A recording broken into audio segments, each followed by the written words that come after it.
It is official. President Trump has just signed 4 executive orders today, Saturday, August 8th.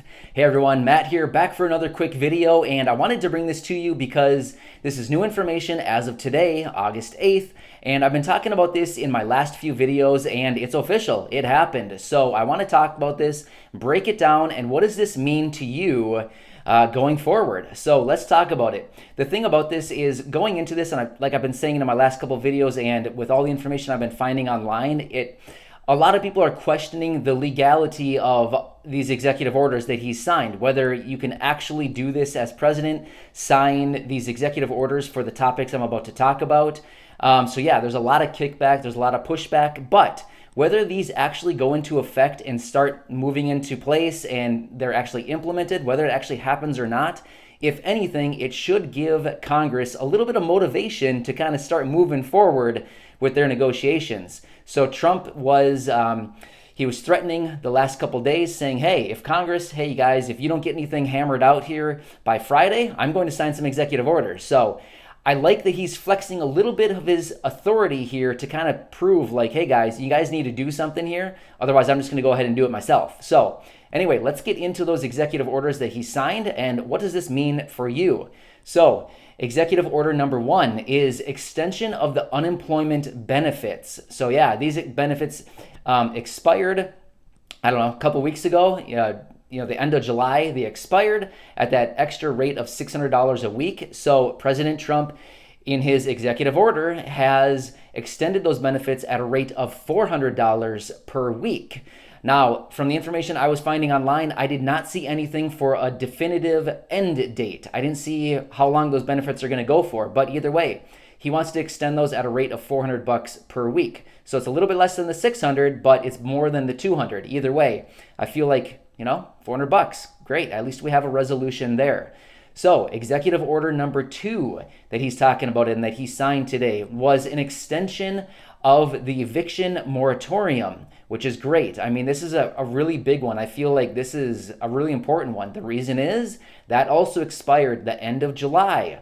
What that means is that for tenants who unfortunately maybe couldn't pay their rent because of everything going on right now, if they weren't paying, technically those landlords, when that moratorium was in place, could not serve eviction notices. Well, since it expired, they've been serving a lot of eviction notices, which is really unfortunate and sad. A lot of people have been being, told they have to leave. They've been kicked out. So this is really sad. However, he signed this executive order to reinstate the extension of that eviction moratorium. Again, not sure how long that's going to go for, but either way, an extension would be great. Another thing to think about too is, let's say he extends that into, let's just say mid-December. Well, guess what? Once mid-December hits and winter rolls around, the cold weather rules move into place, and all of a sudden landlords can't evict people in the winter, when the cold weather rules are in place. So again, that could potentially extend people out until like March, April-ish or whatever, whenever those cold weather rules are not in effect anymore. So either way, I think that's a good one because it's so sad when people lose their living situation. I mean, that's really, really unfortunate. So that's a big one. That's cool. The other one that he signed 4 executive orders. Number 3 is an extension of the the student loan payment deferrals. So that's pretty cool too. It sounds like those are going to be the deferrals extended through the end of the year, which is pretty nice, through December. So that's great. Again, student loans, I mean, if you're out of work and you're not able to pay your rent and all these other bills, I mean, the last thing you want to pay is your student loans. I mean, let's just be honest. On any given day, any good day of the week, you probably don't want to pay your student loans, right? But yeah, especially in tough times, those are probably the last things you want to pay or are paying. You probably need to eat and have shelter and all that other stuff before you even think about paying some student loans back. So yeah, that's a good one too. Also, the 4th executive order that he signed today is that payroll tax holiday, as they call it, which is actually pretty cool. So actually, I talked about earlier in my video that I produced earlier this morning, I heard rumor yesterday that those would be retroactive until July. Well, the information that I'm finding online now is saying starting in September through December. So what's actually accurate? I'm not really sure. I'm finding conflicting information. Some sources say retroactive to July 1st. Some say starting in September and going through the end of the year through September. And then he said even if he gets reelected, he would like to figure out a way to continue extending that payroll tax holiday. So again, great news. If you're working, like if you are a W-2 employee, or maybe you're even self-employed and you draw a W-2 from your own business, this would be great. I mean, taxes, it's the single biggest expense that all of us have. So just any way that we can reduce tax exposure and tax liability is always really nice. So just by him signing that executive order to, extend that that payroll tax holiday, as they say, that'd be really nice to push that out, through as long as possible. Pay less taxes. That's more. That means more money in your pocket. Now, here's one thing I know a lot of people are asking about this. Were the stimulus checks, this second round of stimulus checks, included in these executive orders? And the answer is no.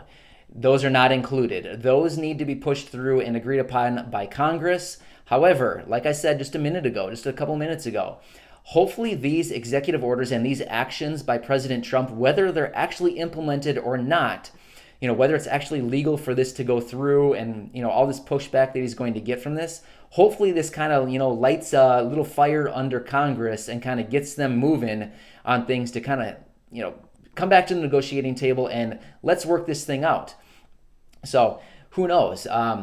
It'll definitely be interesting to see what happens with Congress and the magical four, the magical four as in Stephen Mnuchin and Mark Meadows on the Republican side, as well as Nancy Pelosi and Chuck Schumer on the Democratic side. Those are kind of the four that have been negotiating this whole thing out. It'll be interesting to see what they come up with this coming week after these executive orders have been signed by the president here. So I wanted to bring this to you. I just found this information, and it's something that's just kind of hot off the press today on Saturday.